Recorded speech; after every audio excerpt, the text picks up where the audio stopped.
ठीक है। देखिए जी, इस वक्त हम गुलशन हदीद में यहाँ मौजूद हैं। आज यहाँ जलसा आम हुआ है। गुलशन हदीद के बड़ी तादाद में यहाँ आवाम ने शिरकत की है और आवाम का मुतालबा ये है कि उनको पानी दिया जाए। आवाम का मुतालबा ये है कि उनके साथ जो फ्रॉड किया जा रहा है पानी के नाम पे, पहले 6.5 करोड़ रुपए पानी के नाम पे फूँक दिए गए। उसके बाद मज़ीद इस बात की नवीस सुनाई जा रही है कि 50 करोड़ रुपए मज़ीद लगाए जाएंगे। जो नाअहल लोग हैं, जिन्होंने शहर कराची को लूटा है, जिन्होंने करप्शन करी है, जिनकी बैड गवर्नेंस है, इस बैड गवर्नेंस के नतीजे में ही आज गुलशन हदीद के लोग पानी से महरूम हैं और टैंकर माफिया का राज है। ये कैसा शहर है कि लोग पानी जो है वो ख़रीद कर पीने पर मजबूर हैं। पाकिस्तान में कोई और शहर ऐसा नहीं है कि जहाँ लोग पानी खरीद रहे हो। यहाँ लोग पानी खरीदते हैं टैंकरों के अंदर। लोगों को नलकों में पानी मैसर नहीं है। पिछले 8 महीने से गुलशन हदीद के अंदर पानी नहीं आ रहा। आप अंदाज़ा लगाइए, पानी जैसी बुनियादी ज़रूरत से महरूम अगर कोई इलाका हो तो वहाँ लोगों की क्या कैफियत होगी। इसी तरह आप देखें कि पूरे गुलशन हदीद को खोद कर डाल दिया गया है कि यहाँ नाले बनाए जाएंगे, यहाँ जो है वो अरसर नौ जो है वो 50 करोड़ रुपए इस पे लगाए जा रहे हैं।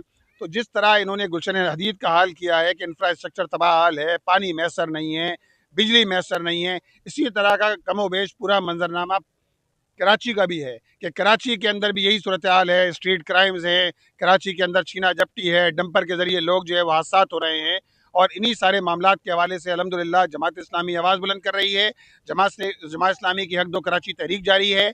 हम शहर कराची के लोगों के लिए जीने का हक मांग रहे हैं। हम ये चाहते हैं कि शहर कराची के लोगों के मसाइल हल हों और इंशाअल्लाह ताला बाइख्तियार मेगा सिटी गवर्नमेंट के हवाले से हमारी जद्दोजहद आगे बढ़ेगी। जब मुनीम साहब, इसके हवाले से कोई प्रैक्टिकली कोई सीएम साहब से बात हुई है, या अगर जैसे अभी हदीद की आपने बात की, पानी के हवाले से यहाँ के MNA MPA साहब से कोई बात हुई है? देखिए जी, इसके हवाले से जमात इस्लामी मुस्तकिल जदोजहद कर रही है। हमने प्रेस कॉन्फ्रेंसेस भी किए हैं, हमने एहतजाजी मुजाहरे भी किए हैं, हमने मर्द व ख़वातीन के मुजाहरे भी किए हैं, हमने अदालत का दरवाज़ा भी खटखटाया है और तमाम लोगों को इस बात का इल्म है। खुद मुर्तज़ा वहाब साहब यहाँ के जा चुके हैं, उनको इस बात का इल्म है कि क्या मसाइल हैं। लेकिन बात यह है कि ये लोग करप्ट टोला है, ये लूट मार करने वाला टोला है, ये अपनी जेबें तो भर रहे हैं, इनको आवाम से कोई सरोकार नहीं है।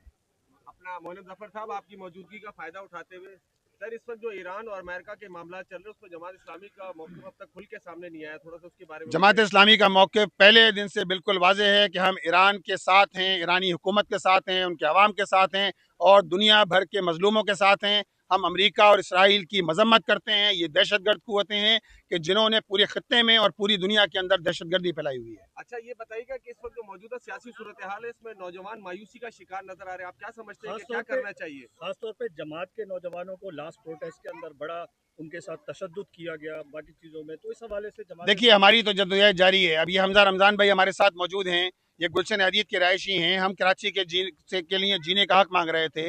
हमारे मुजाहरे पे लाठीचार्ज किया गया, आंसू गैस की जहरीली शेलिंग की गई, लेकिन अल्हम्दुलिल्लाह हमारे लोग कारकुनान ने सब्र और इस्तकामत का मुजाहरा किया, डटे रहे और इंशाअल्लाह ताला हमारी ये तहरीक जारी है। ये जलसा आम इसी तहरीक का हिस्सा है और इंशाअल्लाह ताला रमज़ानुल मुबारक के बाद अपने आइंदा के लाए अमल का ऐलान करेंगे। बहुत शुक्रिया। जमात इस्लामी के काजी हुसैन अहमद साहब के दौर में हम देखते थे मिलियन मार्च होते थे बड़े बड़े आलमी मसाइल पे। काजी हुसैन अहमद साहब एक आलमी इस्लाम की आलमी शख्सियत थे। अब वो जमात इस्लामी का उस तरह नजर नहीं आ रहा। देखिए जी, जमात इस्लामी ने जितना इस पूरी इंटरनेशनल हालात पर, बैनुल अक़वामी हालात पर जमात इस्लामी ने बात की है, जमात इस्लामी ने एहतजाज किया है। किसी पार्टी ने कि जिनके पास जो फॉर्म 47 की शक्ल में मुसल्लत कर दिए गए हैं या जिन्होंने 1.5 2 करोड़ वोट लिए हैं, वो सब ने लिप सर्विसेज इख्तियार ज़मानी जमा खर्च करने के अलावा कुछ नहीं किया है। उनके ज़बानों पर ताले पड़े हुए हैं इस वक्त उनके। लेकिन जमात इस्लामी ने अल्हम्दुलिल्लाह शहर कराची में भी गज़ा के हवाले से जितने बड़े बड़े मार्च जमात इस्लामी ने किए हैं, पूरी दुनिया के अंदर बड़े शहरों में इतने मार्च नहीं हुए जितने जमात इस्लामी ने कराची के अंदर बिलखुसूस गज़ा के हवाले से, अर्ज़ फ़लस्तीन के हवाले से, मस्जिद अक़सा के हवाले से एहतजाज किए हैं।